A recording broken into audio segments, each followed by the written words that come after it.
Hey guys, happy Tuesday. Today I'm going to be showing you guys how to draw a peacock.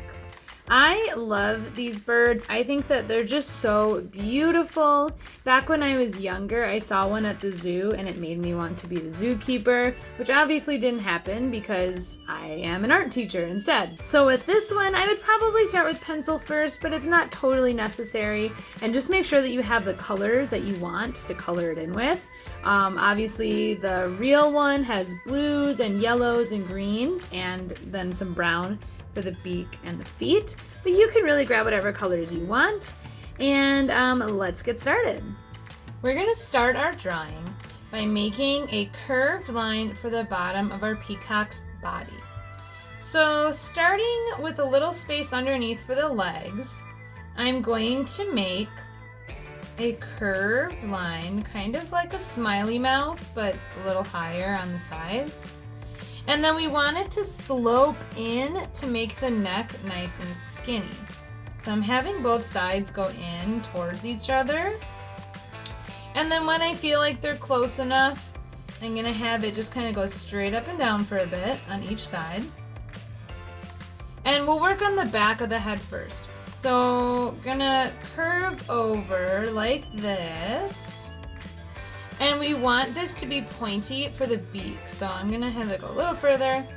And then I'm just gonna have this line kind of go straight and then curve to meet back with the neck.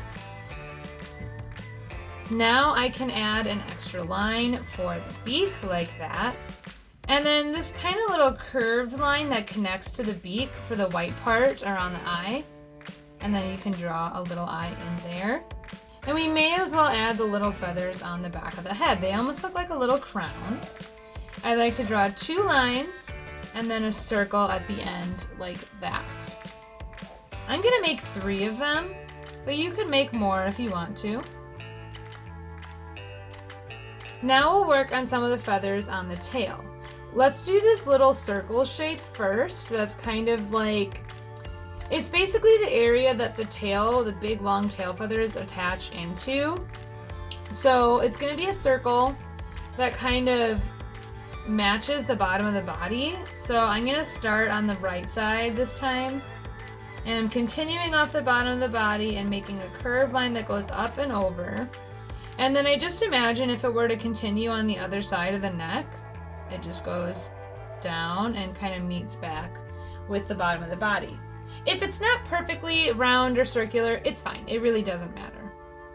Now let's do these 2 bottom feathers first. So you're going to make a line that kind of goes out and curves and comes back. My bottom feathers, I try to have go all the way to the edge of the paper because they are going to be shorter just because of where they are.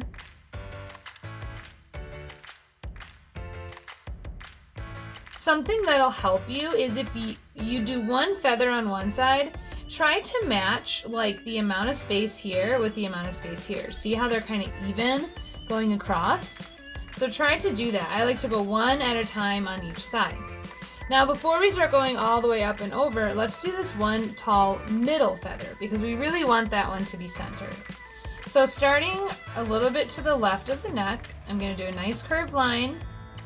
I'm not going to go all the way to the edge of the paper this time just because I don't think I need to. Okay, see how these are much shorter than this one, and that's again just because of kind of how they're placed on the paper. As I keep going up now on each side, they're going to each get a little bit longer and longer so that hopefully it kind of naturally just looks like the tail is the same size. So I'm going to start, well I'll start on this side because I started here before. And I'm going to make another feather that's about the same width. And this one goes pretty much all the way to the edge too. I'm going to go over to this side and try to do the same, trying to make it like symmetrical, which means they're the same on both sides. I think I have room to do 2 more feathers on each side. So I'm going to start right here and make another one. And this one's going to be a bit longer because look, it can go even closer to the edge.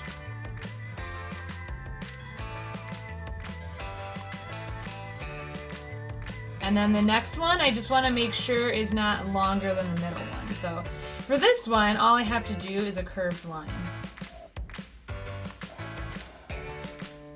So there we go, our tail is all done. Before we add our details to the tail, let's add our legs. You can do 2 straight lines, and then I like to do 3 little toes like that. And if you want to add the little lines in the leg, you can.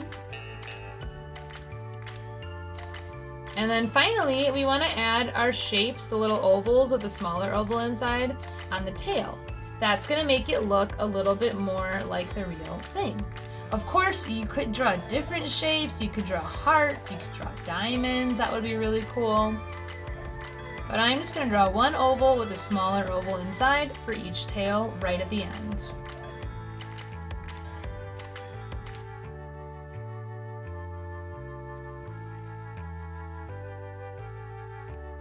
All right, and we are done drawing our peacock, and now it's time to color. This time I'm going to do different colors. I'm going to do ones that are not like the real thing. If you're doing the real peacock, you know, they're blues, greens, and yellows pretty much with a brown beak. I think for this one, I'm going to do some pinks and purples and maybe some oranges too. But just take your time and have fun coloring it in.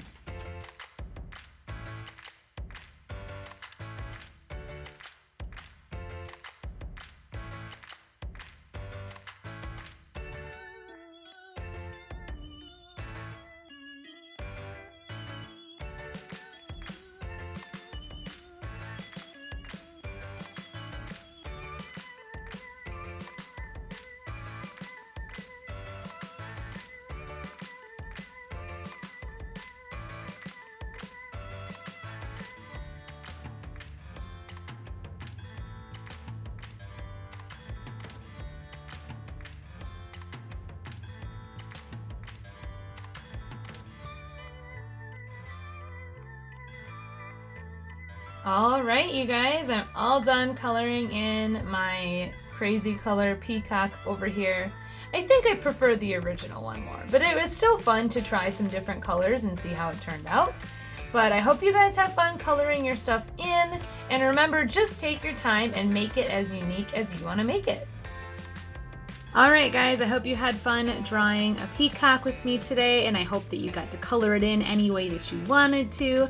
I'd love to see your drawing if you make one, and I will see you guys on Thursday for another drawing video.